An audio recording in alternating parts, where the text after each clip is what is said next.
इस question paper का पहला क्वेश्चन फंक्शन का है, दूसरा क्वेश्चन लिमिट का है, तीसरा क्वेश्चन डिफरेंशिएशन का है। इस प्रकार से और सारे क्वेश्चन हैं। हमने इसमें क्या करा हुआ स्टूडेंट, डिस्क्रिप्शन में आप देखेंगे, क्योंकि कई स्टूडेंट का सिलेबस अलग अलग अगर होता है तो उसमें क्या है कि डिस्क्रिप्शन में हम हर क्वेश्चन के आगे टाइम स्ट्रीमिंग कर देंगे।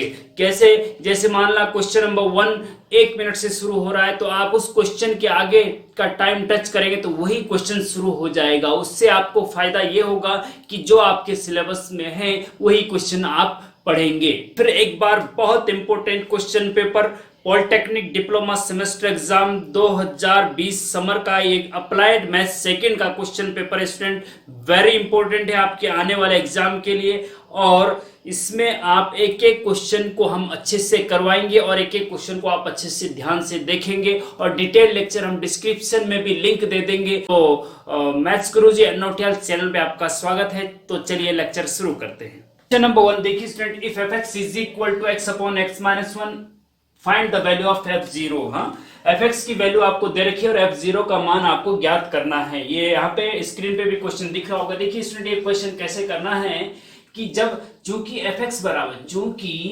fx बराबर है x upon x minus 1, therefore f0 बराबर क्या होगा। बस सिंपल भाई, fx बराबर जब ये है, फंक्शन का क्वेश्चन है, वेरी इंपॉर्टेंट है। जब fx बराबर x अपॉन x माइनस 1 है तो f0 बराबर क्या होगा। x की जगह 0 है लेफ्ट साइड में, तो राइट साइड में भी x की जगह पे 0 रख दीजिए। अगर यहाँ पे 0 x की जगह 0 रखा ना, तो यहाँ पे भी x की जगह 0 रख दो। तो 0 बटे x की जगह 0 माइनस 1 इज इक्वल टू 0 बटे माइनस 1। तो 0 बटे माइनस 1 स्टूडेंट होता है 0, राइट। जब ऊपर 0 होता है, नीचे कोई भी नंबर होता है, कोई भी नंबर ऊपर अगर 0 है, नीचे कोई भी नंबर है तो उसकी वैल्यू 0 होती है। और अगर ऊपर कोई नंबर है, नीचे 0 है, तो उसकी वैल्यू हमेशा इनफाइनाइट होती है, याद रखेंगे। अगर आपको इसकी जगह पे f0 की जगह f1 पूछा जाता कि भाई f1 बताइए, f1 क्या होगा, तो x की जगह पे 1 है तो यहाँ पे भी x की जगह पे 1 रख देंगे। तो 1 अपॉन 1 माइनस 1, x की जगह 1, राइट। 1 अपॉन 1 माइनस 1 0, और 1 अपॉन 0 इनफाइनाइट होता है, तब आंसर इनफाइनाइट आता है स्टूडेंट। ठीक है, इस प्रकार से f0 पूछेगा तो 0 रखेंगे, f1 पूछेगा तो 1 रखेंगे, f2 पूछेगा तो x की जगह 2 रखेंगे। कोई दिक्कत वाली बात नहीं, 2 रखेंगे तो 2 अपॉन 2 माइनस 1 और 2 अपॉन 1 हो जाएगा और 1 आ जाएगा। ठीक है, इस प्रकार से फंक्शन का क्वेश्चन बहुत ज्यादा रिपीट होता है। अंतर सिर्फ यह होता है फंक्शन थोड़ा सा चेंज होगा, f0 की जगह f1 f2 f माइनस 1 भी हो सकता है। तो करना केवल मेथड यही है, चाहे किसी भी प्रकार का क्वेश्चन आए। ओके, तो क्वेश्चन नंबर 2 पे चलते हैं। क्वेश्चन नंबर 2 देखिए, evaluate limit x tends to 0 sin ax upon sin bx। इस लिमिट लगा हुआ तो इसका मतलब लिमिट का क्वेश्चन है, और इसको कैसे करना है देखिएगा स्टूडेंट। एक चीज आपको ध्यान रखना है कि आपको ये फॉर्मूला पता होना चाहिए कि limit x tends to 0 sin x upon x बराबर 1 होता है। जो साइन का एंगल यहां है वही अगर नीचे है, और x जो ये x यहाँ पे x टेंड्स टू 0 है, तो उसका उस पूरे की वैल्यू 1 होती है। फॉर्मूला है, ये आपको याद रखना है। तो ये क्वेश्चन, अब देखो लिमिट के क्वेश्चन में हम क्या करते हैं, सबसे पहले हम लिमिट रख देते हैं। लिमिट x टेंड्स टू 0 का मतलब है कि जो ये आपका ये फंक्शन है ना, इसमें x की जगह पे 0 रख दो। लिमिट x टेंड्स टू 0 का मतलब x की जगह 0 रख दो। अगर हम x की जगह 0 रखते हैं तो sin ax, x की जगह 0 हो जाएगा, तो a गुणा 0 0 होता है, तो sin 0, और sin 0 की वैल्यू आपको पता है 0 होती है। ठीक है, और यहाँ पे भी 0, तो sin 0 की वैल्यू 0, तो 0 बटे 0 की फॉर्म आ रही है। और 0 बटे 0 की फॉर्म जब आती है स्टूडेंट, इसको इनडिटरमिनेंट फॉर्म कहते हैं, इसको इनडिटरमिनेंट फॉर्म कहते हैं। और इनडिटरमिनेंट फॉर्म जब होती है तो पहले उसको रिमूव करना पड़ता है। तो इसको हम 2 मेथड से आपको बता रहे हैं। पहला मेथड तो ये वाला, ठीक है, और दूसरा मेथड हम एल हॉस्पिटल रूल भी बताएंगे। तो पहला मेथड देखिएगा क्या करना है स्टूडेंट, हमें इस प्रकार से इसको बनाना होगा। मतलब sin ax के बटे x, तो sin ax है ना, sin ax है ना एंगल, तो उसके बटे ax ही होना चाहिए, तब जाके फॉर्मूला लगेगा। तो कहने का मतलब ये है कि limit x tends to 0 sin, देखिए sin ax है ना, तो इसके बटे भी ax ही होना चाहिए, तब जाके वो फॉर्मूला काम करेगा।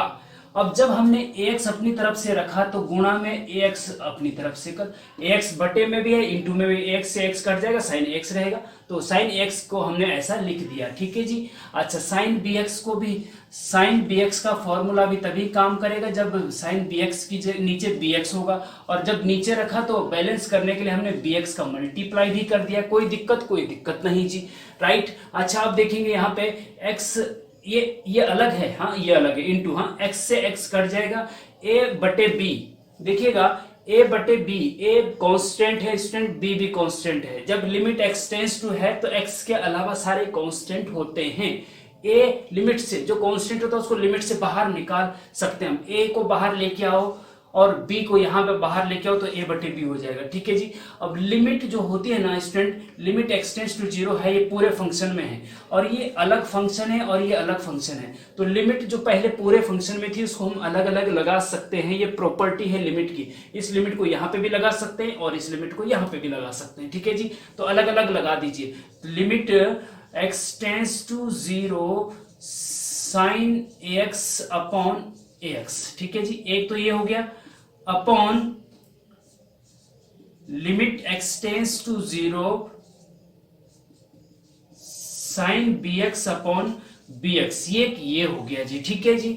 अच्छा, अब देखिएगा स्टूडेंट, ये जो है जब ax के अपॉन में ax ही होगा, x को अपॉन x है, लिमिट x टेंड्स टू 0, तो इसकी पूरे की वैल्यू 1 होती है, तो ये पूरा 1 और ये भी 1, 1 बटे 1 1 होता है, तो बचेगा क्या, केवल a बटे b बचेगा।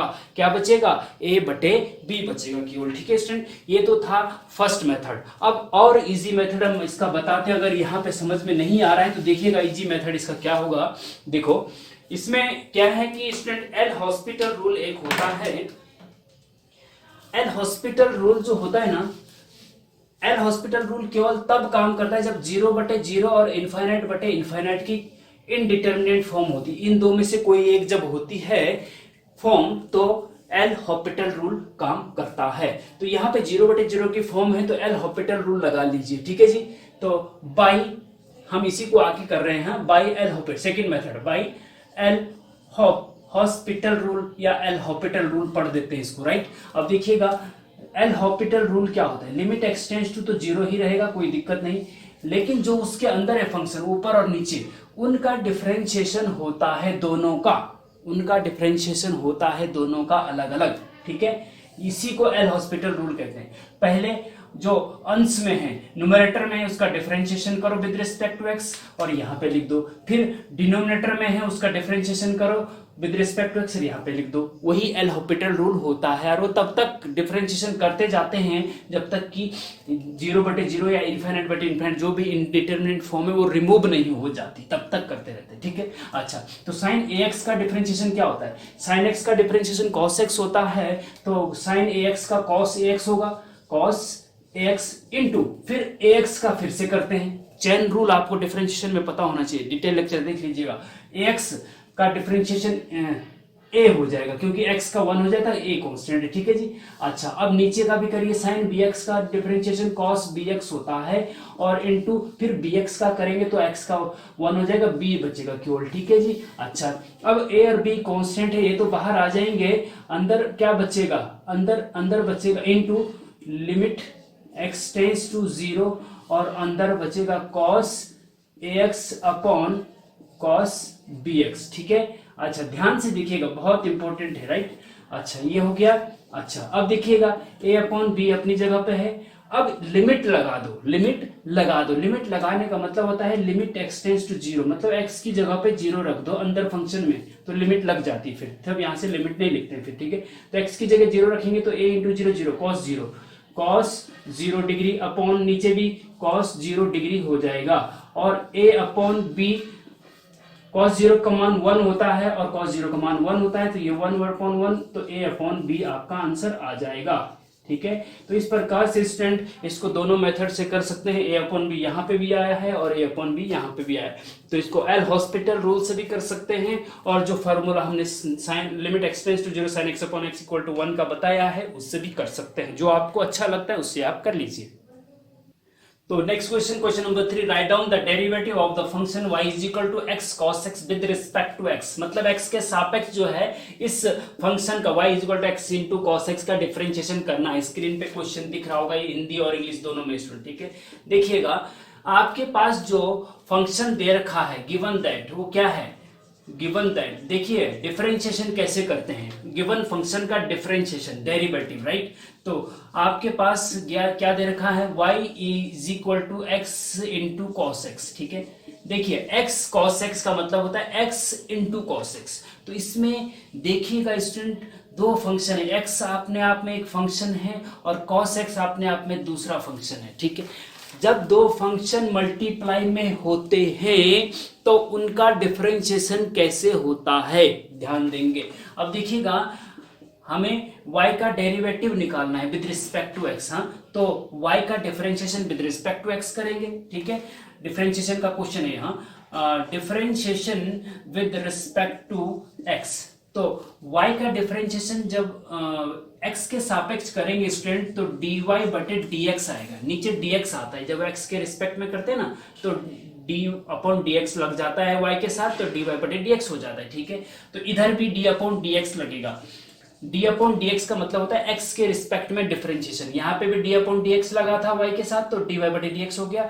यहाँ पे भी d अपॉन dx लगा और अंदर है function x into cos x। ध्यान देंगे, ठीक है, ध्यान देंगे, वेरी इंपॉर्टेंट है, ठीक है। अब एम्प्लाइज dy अपॉन dx का मतलब है y का differentiation with respect to x, वही आपको निकालना है। Right the derivative of the function y, इस y का y फंक्शन का डेरिवेटिव क्या होगा, dy बटे dx होगा, वही आपका आंसर है, ठीक है। तो dy बटे dx जो आएगा वही आपका आंसर होगा, राइट। अब देखिएगा स्टूडेंट इसमें क्या होगा, x इंटू कॉस एक्स का डिफरेंशिएशन करना है विद रिस्पेक्ट टू x। और जब दो फंक्शन मल्टीप्लाई में होते हैं आपको पता होना चाहिए स्टूडेंट d अपॉन dx, और दो फंक्शन अगर मल्टीप्लाई में हैं तो उनका डिफरेंशिएशन का एक फॉर्मूला होता है जिसको दो फलनों के गुणनफल का फॉर्मूला, दो फंक्शन के मल्टीप्लाई का फॉर्मूला होता है डिफरेंशिएशन का। ऐसे ही दो फंक्शन के डिवीजन का भी एक फॉर्मूला होता है। तो अभी हम केवल आपको मल्टीप्लाई का बता रहे हैं। इसमें क्या करेंगे, first function into second function का differentiation plus second function into first function का डिफरेंशिएशन, ये फॉर्मूला है स्टूडेंट, ठीक है।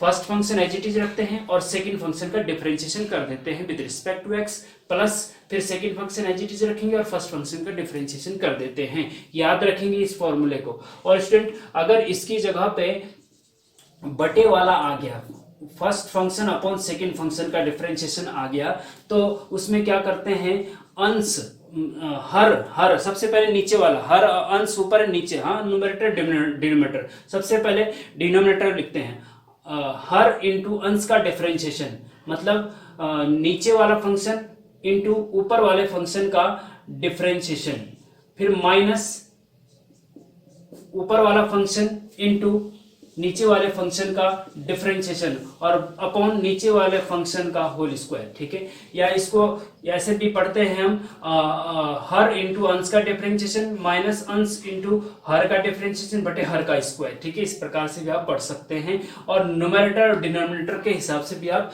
याद रख सकते हैं। अगर इस बटे वाला आया, ये तो इंटू वाला है, तो यहाँ पे ये वाला फॉर्मूला काम करेगा। देखिएगा कैसे काम करेगा, देखो first function as it is रखते हैं, तो फर्स्ट फंक्शन एक्स है ना, एक्स इंटू सेकेंड फंक्शन का डिफरेंशिएशन।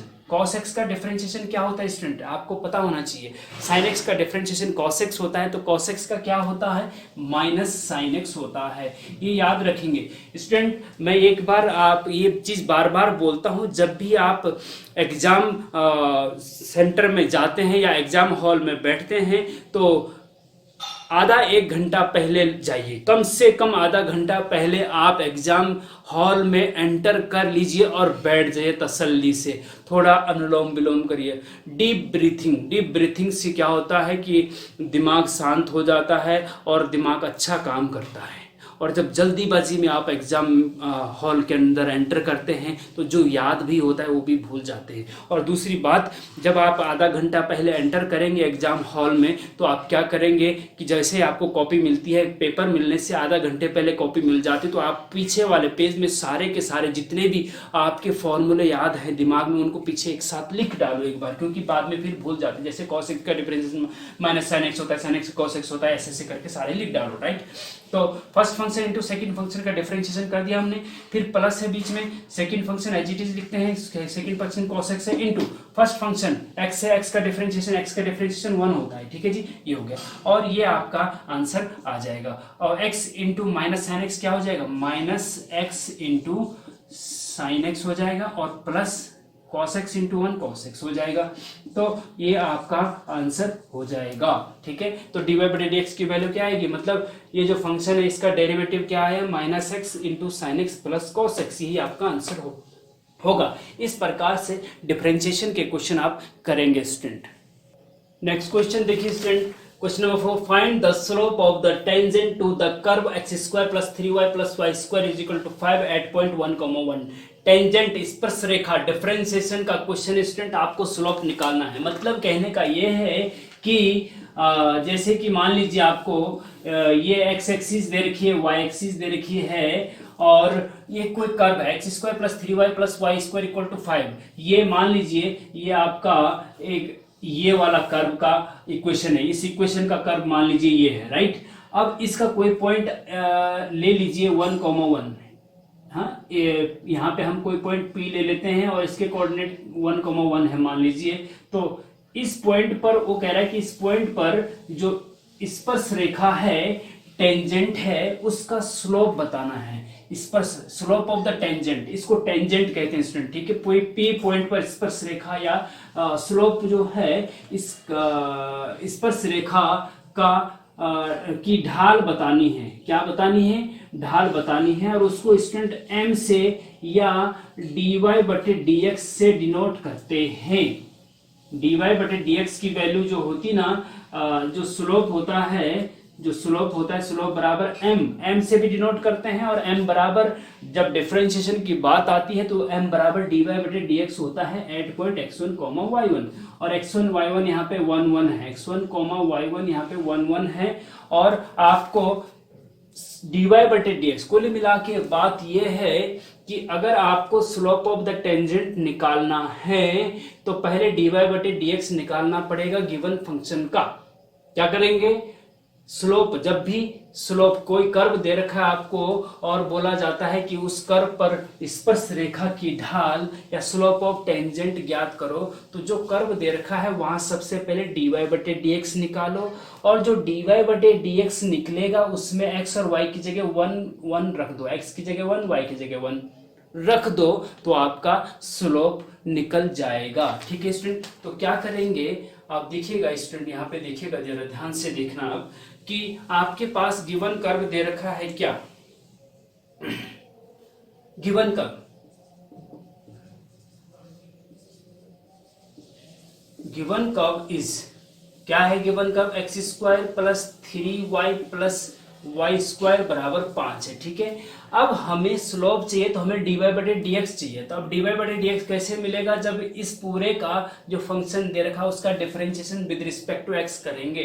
तो differentiation with respect to x, इसका पूरे का x के सापेक्ष डिफरेंशिएशन कर डालो। एक्स स्क्वायर का डिफरेंशिएशन, देखिए डिफरेंशिएशन आपको पता होना चाहिए कि डिफरेंशिएशन कैसे करते हैं। एक्स स्क्वायर का क्या होता है 2x, एक्स की पावर 5 का क्या होता है 5x की पावर 4, ठीक है, ये आपको पता होना चाहिए। एक्स स्क्वायर का डिफरेंशिएशन करेंगे तो 2 आगे आ जाएगा, तो 2x हो जाएगा, और एक पावर कम हो जाएगा, मतलब 2x हो जाएगा। एक्स स्क्वायर का डिफरेंशिएशन 2x होता है, ठीक है जी, प्लस 3 आप कांस्टेंट अपनी जगह रहेगा। y का differentiation with respect to x क्या होता है, dy बटे dx होता है। क्या होता है, dy बटे dx होता है, ध्यान देंगे, ठीक है। फिर प्लस वाई स्क्वायर का 2 आगे आएगा तो 2y हो जाएगा, इनटू फिर y का करेंगे तो dy बटे dx हो जाएगा, ठीक है। देखो y का डायरेक्ट करते हैं तो dy बटे dx, और y स्क्वायर का पहले 2y होगा और फिर y का फिर से होगा dy बटे dx, ठीक है। इस चीज का ध्यान रखेंगे। इज इक्वल टू 5 कांस्टेंट है, कांस्टेंट का डिफरेंशिएशन हमेशा 0 होता है, याद रखेंगे। ठीक, ये हो गया। अब यहां से ये इतने में से आपको dy बाई डी एक्स बाहर निकालना होगा, 2x को तो ले जाओ उधर, ठीक है जी। तो और dy बाई डी एक्स को कॉमन ले लो यहां से, तो यहाँ 3 बचेगा, यहाँ 2y बचेगा, ठीक है। dy बटे डी एक्स अगर कॉमन लिया हमने तो यहाँ 3 बचा और यहाँ पे प्लस का 2y बचा, ठीक है। और इज इक्वल टू 2x उधर जाके माइनस का 2x हो जाएगा क्योंकि उधर तो 0 था, ठीक है। अच्छा, यहां से आपको हमें डी बाई, मैंने अभी कहा था ना कि जब भी स्लोप ऑफ द टेंजेंट निकालना है तो पहले गिवन कर्व्स का डिफरेंशिएशन करके डी वाई बटे डी एक्स निकालो। तो डी वाई बटे डी एक्स निकालें, देखिए डी वाई बटे डी एक्स बराबर हो जाएगा, ये जो इसके साथ मल्टीप्लाई में बटे में चला जाएगा, तो माइनस का 2x बटे 3 प्लस 2y, ये dy बटे dx है, ठीक है। अब ये जब dy बटे dx है, देयरफॉर हमें स्लोप ऑफ द टेंजेंट क्या निकालना है, slope of the tangent is equal to, slope of the tangent क्या होता है, वो होता है स्टूडेंट dy बटे dx एट पॉइंट 1,1, क्योंकि यहाँ पे x1 y1 की जगह पे 1,1 है, x1 की जगह x की जगह 1 है, y की जगह भी 1 है, ठीक है। तो कहने का मतलब ये है कि slope of the tangent is equal to होगा dy बटे dx की वैल्यू 1,1 पर, और dy बटे dx क्या है, ये है। तो इसमें क्या करेंगे हम, x की जगह पे 1 और y की जगह पे 1 रख देंगे बस, तो माइनस का 2x x की जगह पे 1 अपॉन 3 प्लस 2y y की जगह भी 1, ठीक है। अच्छा, तो 2 इंटू माइनस 2 हो गया अपॉन 2 एकम 2 और 3 और 2 5, माइनस 2 बटे 5 हो जाएगा आपका आंसर, यही आपका स्लोप है, ठीक है जी। तो क्या करेंगे, सबसे पहला स्टेप आप क्या करेंगे, जो गिवन कर्व है उसमें से dy बटे dx निकालेंगे, और सेकंड में क्या करेंगे, dy बटे dx में x की जगह 1 और y की जगह 1 रख देंगे और वही आपका आंसर हो जाएगा। बस ये 2 स्टेप है इसमें, और कुछ नहीं करना है, ठीक है। दूसरा भी कर्व इसकी जगह दूसरा आ जाए, पॉइंट 1,2 की जगह 2,5 आ जाए तो कोई दिक्कत नहीं, सेम प्रोसेस वही करना है, ठीक है। अब चलते हैं नेक्स्ट क्वेश्चन पे। नेक्स्ट क्वेश्चन देखिए student, question number 5, integration x into log x D x, मतलब x इंटू लॉग एक्स का इंटीग्रेशन करना है with respect to x, dx जब पीछे लगाओ तो with respect to x integration करना है, अगर dy लगा होता तो with respect to y differentiation करना था, ठीक है जी। डिफरेंशिएशन में 1 अपॉन, देखिए डिफरेंशिएशन में क्या होता है, डिफरेंशिएशन में 1 अपॉन dx होता है, तो इसका मतलब होता है x के रिस्पेक्ट में डिफरेंशिएशन करना, और इंटीग्रेशन में dx पीछे लगा होता है, देखो ये dx पीछे लगा हो ना, ये फंक्शन इतना है x इंटू लॉग एक्स, पीछे से dx लगा हुआ है, तो इसका मतलब, और ये इंटीग्रेशन का साइन है स्टूडेंट, ठीक है। तो इसका मतलब ये हुआ कि जो ये फंक्शन है x इंटू लॉग एक्स, इसका डिफरेंशिएशन इसका इंटीग्रेशन, ये इंटीग्रेशन का साइन, इसका integration with respect to x करना है। अब यहाँ पे भी 2 फंक्शन मल्टीप्लाई में है, x into log x, 2 function है, ठीक है स्टूडेंट। जैसे कि हमने अभी थोड़ी देर पहले आपको डिफरेंशिएशन वाला बताया था कि जब 2 फंक्शन मल्टीप्लाई में हो और उनका डिफरेंशिएशन करने के लिए बोला जाए तो क्या करते हैं, first function into second function का differentiation plus second function into first function का डिफरेंशिएशन, ये करते थे ना। लेकिन अगर ये तो डिफरेंशिएशन है, अगर इंटीग्रेशन करना है first function into second function का, तब क्या करेंगे, वेरी इंपॉर्टेंट, ध्यान दीजिए, तब क्या करेंगे। तो इसमें क्या करते हैं स्टूडेंट कि first function as it is into second function का इंटीग्रेशन करते हैं, ठीक है। फिर आता है माइनस बीच में, और बड़ा इंटीग्रेशन, और फर्स्ट फंक्शन का तो करते हैं डिफरेंशिएशन, इनटू सेकंड फंक्शन का करते हैं इंटीग्रेशन, और ये पूरा एक इसमें बंद हो जाता है और पीछे से dx लग जाता है, ठीक है। ध्यान देंगे, वेरी इंपॉर्टेंट है। डिटेल लेक्चर, अगर आपने डिटेल लेक्चर नहीं देखे हैं तो समाकलन इंटीग्रेशन के हमने बहुत अच्छे लेक्चर बना रखे हैं आपके लिए स्टूडेंट, उनको आप देख लीजिए सीरियल से। क्वेश्चन नंबर 5 के आगे हम इसका डिटेल लेक्चर प्लेलिस्ट का लिंक दे देंगे, उन लेक्चर को आप क्रम से देखेंगे तो आपको बहुत फायदा होगा, सब कुछ आपको समझ में आएगा।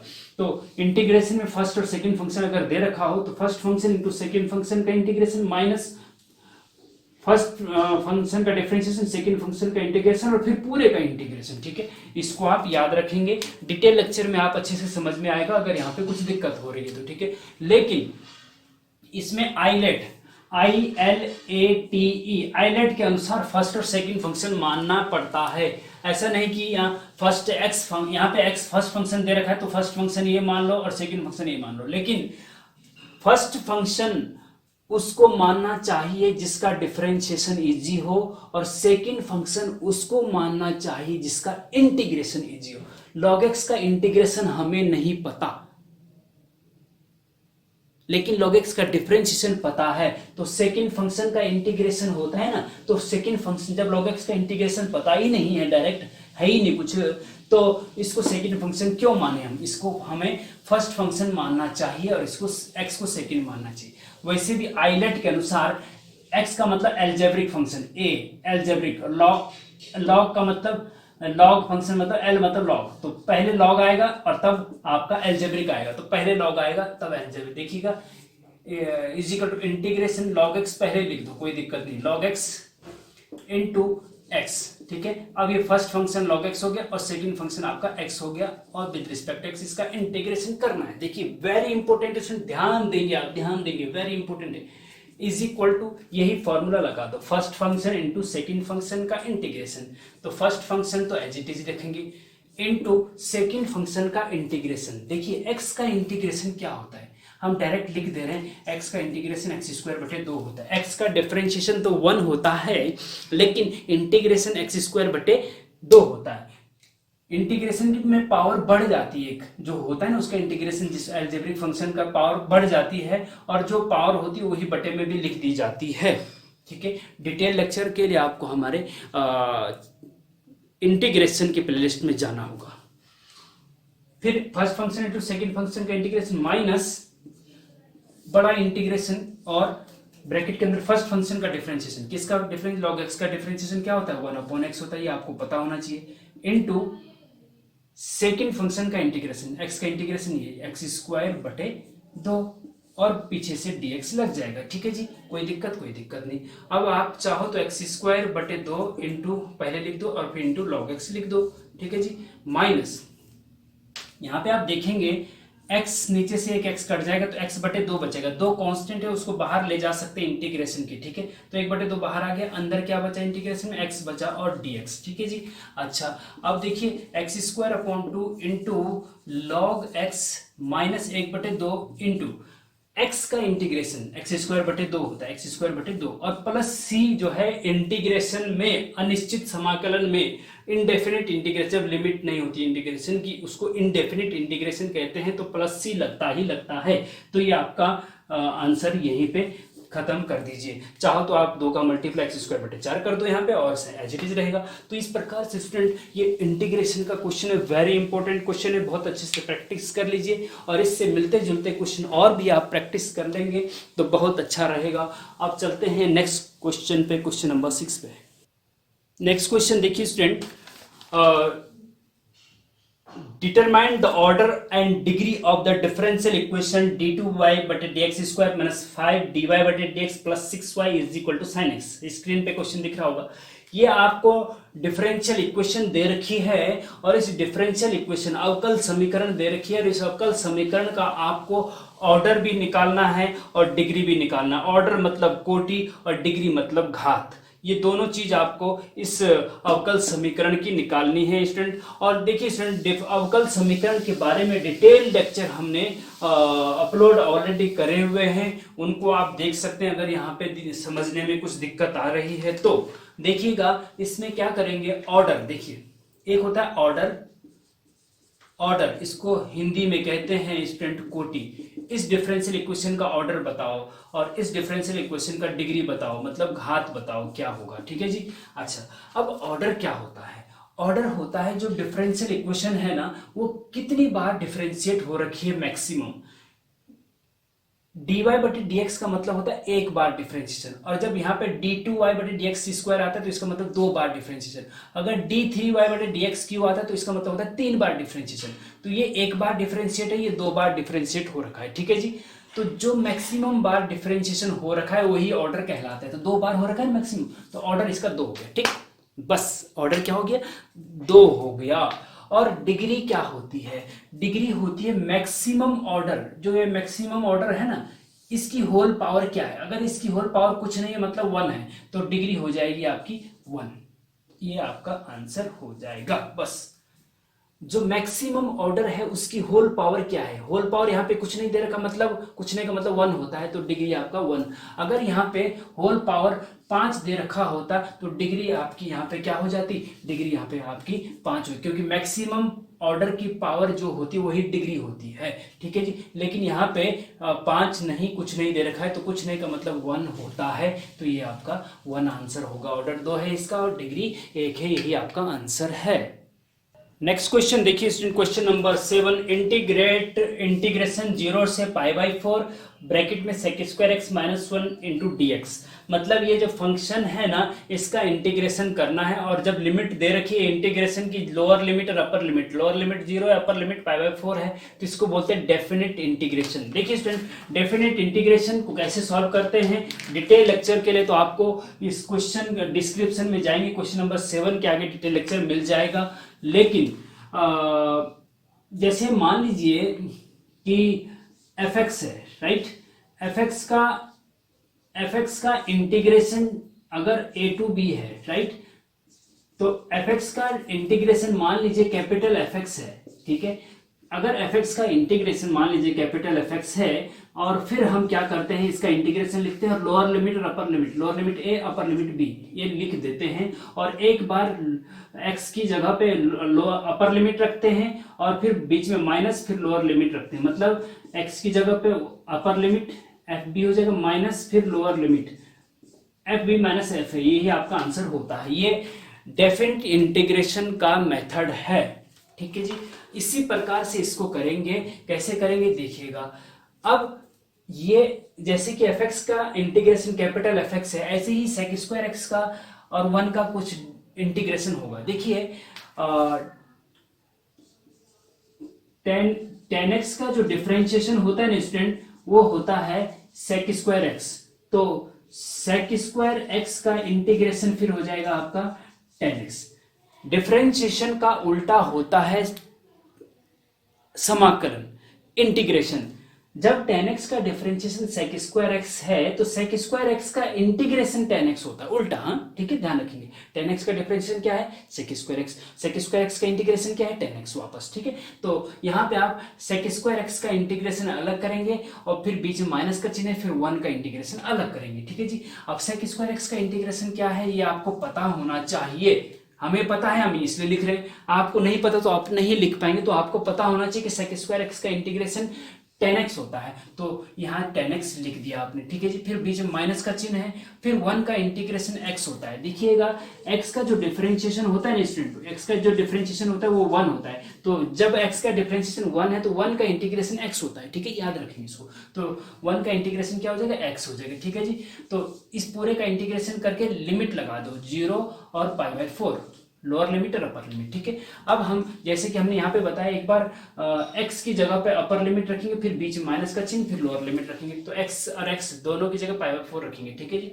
क्या करेंगे, tan x की जगह पे π/4 माइनस x की जगह पे π/4। ठीक है जी, फिर बीच में माइनस का चिन्ह, फिर लोअर लिमिट मतलब 0 रखेंगे tan x और x की जगह पे, तो tan x की जगह पे 0 माइनस x की जगह पे 0। ठीक है जी, अच्छा लिमिट भी रख दी हमने, और tan π/4 की वैल्यू 1 होती है, आपको पता होना चाहिए। ट्रिग्नोमेट्री के डिटेल लेक्चर भी हम दे देंगे स्टूडेंट डिस्क्रिप्शन में, देख लीजिएगा। tan π/4 की वैल्यू 1 होती है, और माइनस π/4 तो एज इट इज ही रहेगा, माइनस।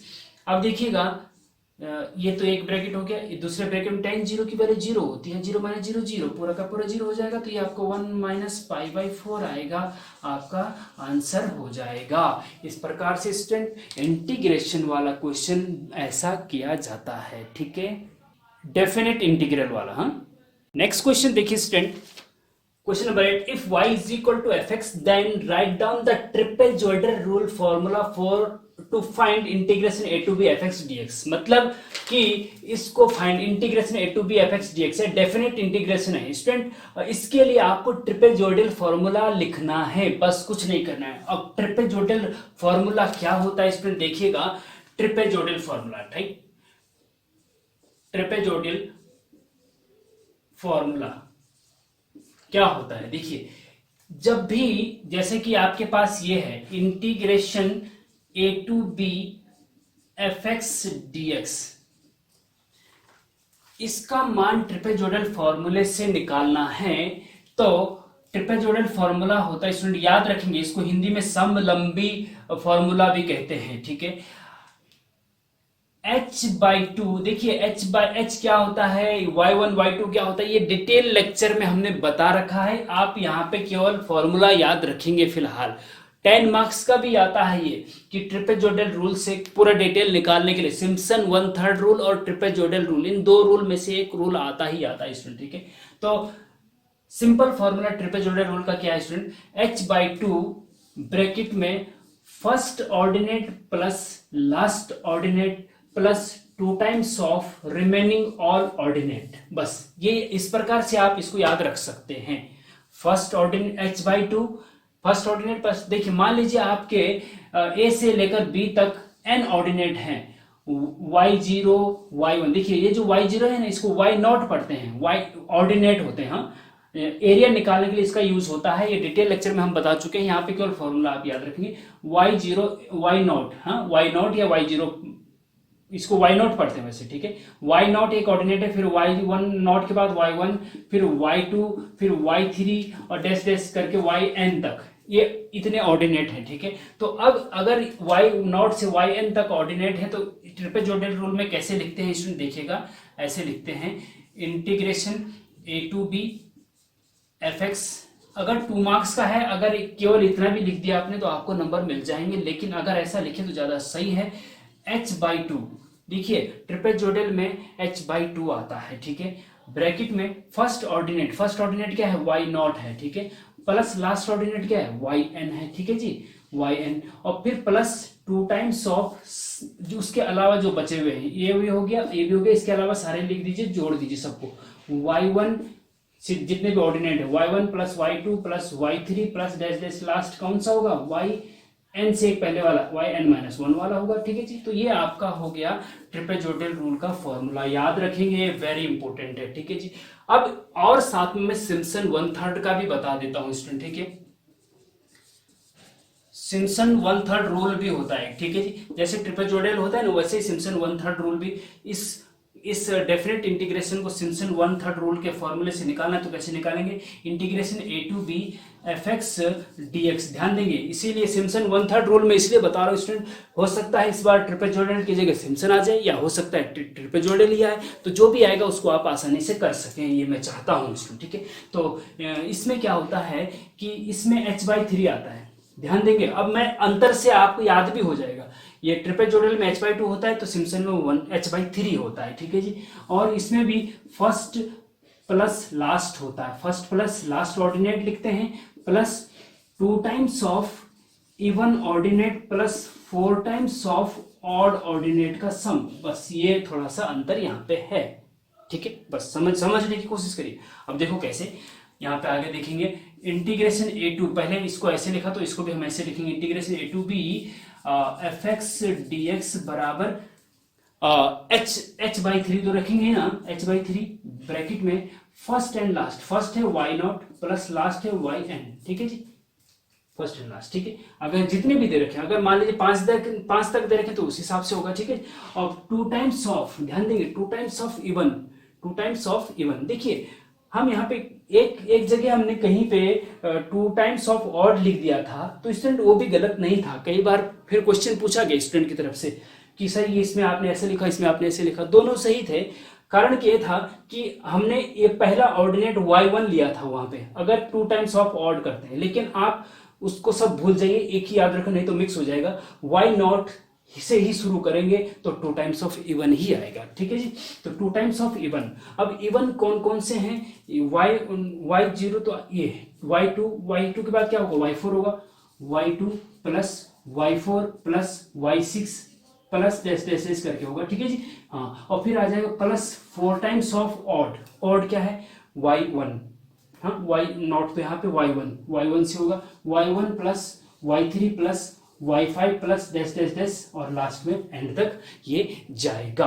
तो इस प्रकार से सिम्पसन 1/3 का फॉर्मूला ये है स्टूडेंट, और ट्रिपल का फॉर्मूला ये है। दोनों में से कोई सा भी आप याद रख, दोनों फॉर्मूले आपको याद रखने हैं और कोई सा भी आपके एग्जाम में आ सकता है। तो इस प्रकार से ये क्वेश्चन जो है 8, हाँ क्वेश्चन 8 तक हो गया है। इसके बाद के क्वेश्चन हम इसके अगले पार्ट में लेके, देखिए स्टूडेंट आपका एग्जाम नज़दीक है, तो हम चाहते हैं कि हम थोड़ा एक्स्ट्रा आपके लिए मेहनत कर रहे हैं, रात रात को भी वीडियो बना रहे हैं, जिससे कि आप लोगों के एग्जाम में ज़्यादा से ज़्यादा हम क्वेश्चन आपको बता सकें, जिससे कि आपको ज़्यादा से ज़्यादा क्वेश्चन को सॉल्व करने में आसानी हो जाए और आपकी मैथ्स की बैक क्लियर हो जाए। अगर मैथ्स बैक नहीं है, एग्जाम प्रेशर है, तो आपके मैथ्स में बैक ना आए, ये हमारा उद्देश्य है। तो मैं ये आपसे ये भी रिक्वेस्ट करना चाहता हूँ स्टूडेंट कि ज़रूरतमंद लोगों को इसको ज़रूर शेयर करिए, जिससे कि जिस प्रकार से आप इसका फ़ायदा उठा रहे हैं और लोग भी फ़ायदा उठाएं। और नए हैं वीडियो पे तो सब्सक्राइब करिए, जिससे कि आने वाले नए बहुत अच्छे वीडियो लेक्चर आपको मिले। और लाइक ज़रूर कर दीजिए, जिससे कि हमें आपका मोटिवेशन मिलता है। और कमेंट करिए कि आपको कैसा लग रहा है, हमारा लेक्चर अच्छे लग रहे हैं या ख़राब लग रहे हैं, जिस प्रकार से भी लग रहे हैं बताइए, जिससे कि हम सुधार करें। कुछ अगर आप कमियां बताते हैं सुधार करें, और आप अच्छाइयां बताते हैं तो हमारा उत्साह बढ़ता है और अच्छा करने के लिए। तो thank you very much, best of luck, मिलते हैं नेक्स्ट लेक्चर में।